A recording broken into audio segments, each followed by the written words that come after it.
प्रिय विद्यार्थी भैया बहनों, आज मैं आपके सामने अशोक के फूल नामक निबंध का व्याख्या भाग 2 लेकर उपस्थित हूँ। भारतीय साहित्य में और इसलिए जीवन में भी इस पुष्प का प्रवेश और निर्गम दोनों ही विचित्र नाटकीय व्यापार है। ऐसा तो कोई नहीं कह सकता कि कालिदास के पूर्व भारतवर्ष में इस पुष्प का कोई नाम ही नहीं जानता था, परंतु कालिदास के काव्यों में यह जिस शोभा सौकुमार्य का भार लेकर प्रवेश करता है वह पहले कहाँ था। उस प्रवेश में नववधू के गृह प्रवेश की भांति शोभा है, गरिमा है, पवित्रता है और सुकुमारता है। सुकुमारता का प्रयोग की मात्रा है, थोड़ा सा इसको बढ़ा देता हूँ मैं, आप लोग ध्यान में रख लीजिए। सुकुमारता है।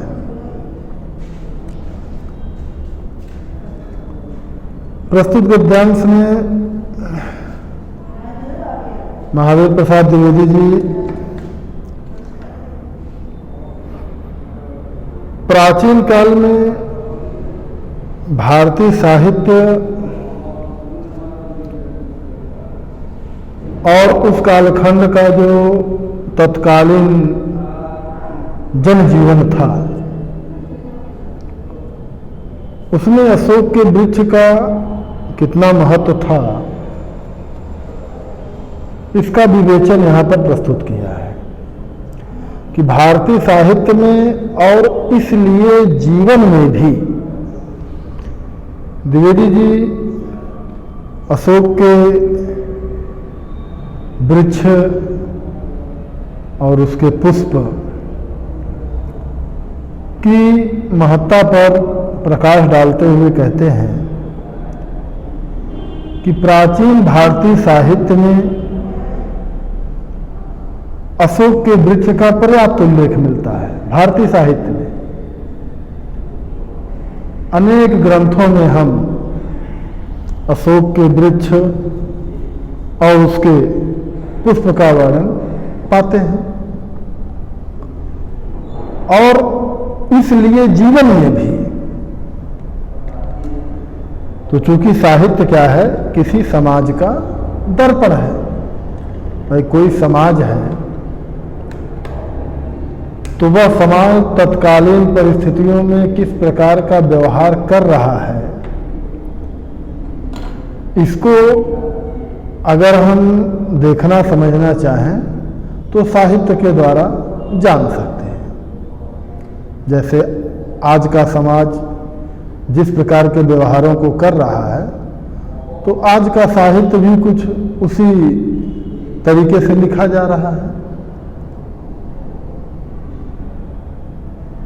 तो साहित्य चूंकि समाज का दर्पण है, इसलिए साहित्य में अशोक की महत्ता का प्रतिपादन हो जाने से, या यूँ कह लें कि उसका वर्णन हो जाने के कारण यह बात प्रमाणित हो जाती है कि तत्कालीन समाज के क्रिया व्यापारों में भी, या यूँ कह लें कि जनजीवन में भी अशोक को महत्वपूर्ण स्थान प्राप्त हुआ था।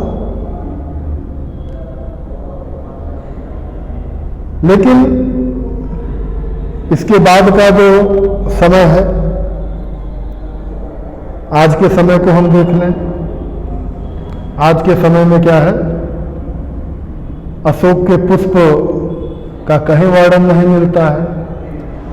किसी की चाहे सुंदरता की तुलना करनी हो या चाहे किसी के चरणों की करनी हो, चाहे मुख की करनी हो, तो अधिकांशतः कमल, नील कमल, आम्रमंजरी, इस प्रकार के पुष्पों का वर्णन मिलता है, लेकिन हमको कहीं पर इसका वर्णन नहीं मिलता है, अशोक के फूल का। इससे आज हम कहीं देखते हैं साहित्य में इसको किसी प्रकार किसी से तुलना करते हुए, चाहे किसी को उसके समान बताते हुए नहीं देखा जाता है। तो उस कालखंड में वह भारतीय साहित्य में इसीलिए स्थान को प्राप्त किया हुआ था क्योंकि उस कालखंड में वह लोगों के जनजीवन में था, और आज के समय में लोगों के जनजीवन में नहीं है उसका महत्व। तो इस कारण से वह क्या है, आज के साहित्य में भी उसका स्थान नहीं है, नदारत है। तो इस पुष्प का प्रवेश और निर्गम दोनों ही विचित्र नाटकीय व्यापार है। तो कहते हैं कि इस पुष्प का भारतीय साहित्य में और जीवन में आना, उसका प्रवेश करना और निर्गम यानी बाहर होना, वह क्या है, एक विचित्र नाटकीय व्यापार है। कि जैसे किसी नाटक में कोई पात्र अचानक मंच पर प्रवेश करता है और फिर अचानक ही नाटक से क्या हो जाता है, बाहर हो जाता है। ऐसा तो कोई नहीं कह सकता कि कालिदास के पूर्व भारतवर्ष में इस पुष्प का कोई नाम ही नहीं जानता था।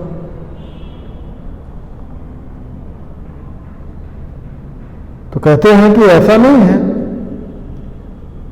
कि कालिदास के पूर्व, यानी कालिदास के साहित्य में क्या है, अशोक के पुष्प का बहुत ही प्रचुर मात्रा में वर्णन मिलता है। तो ऐसा नहीं है कि कालिदास के पूर्व इस भारतवर्ष में अशोक का कोई नाम ही नहीं जानता था।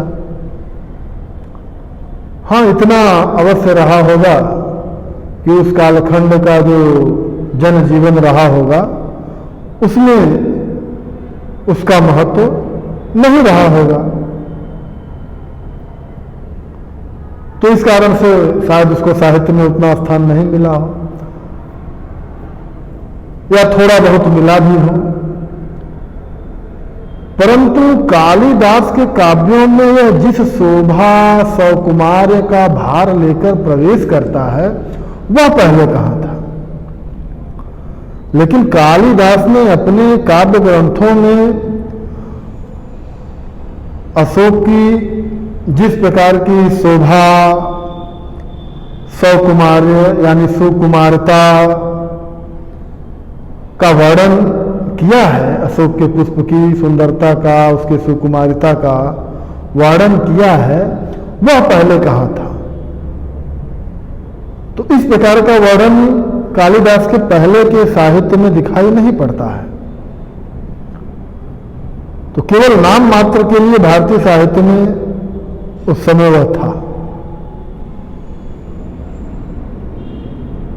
कालिदास के साहित्य में उसका प्रवेश किस प्रकार है कि उस प्रवेश में नववधू के गृह प्रवेश की भांति शोभा है, गरिमा है, पवित्रता है और सुकुमारिता है।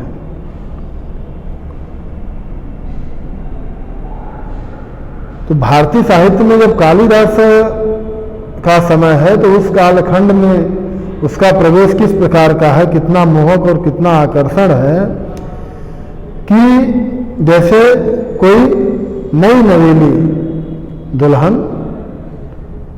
घर में प्रवेश करती है तो किस प्रकार की शोभा सुंदरता, अपनी गरिमा, पवित्रता, सुकोमलता, सुकुमारता यानी सुकोमलता के साथ वह प्रवेश करती है, तो उसी प्रकार का प्रवेश कालिदास के काव्यों में भी अशोक के पुष्प का हुआ है। इससे संबंधित कुछ प्रश्न है। गद्यांश के पाठ और लेखक का नाम लिखिए, रेखांकित अंश की व्याख्या कीजिए, पहले के साहित्य में अशोक के पुष्प का उल्लेख क्यों मिलता है। अगला प्रश्न, भारतीय साहित्य में अशोक के पुष्प का प्रवेश और उसका बाहर होना लेखक को कैसा लगता है। और अंतिम, कालिदास के काव्यों में अशोक के पुष्प का प्रवेश किस तरह होता है। आज के लिए इतना ही।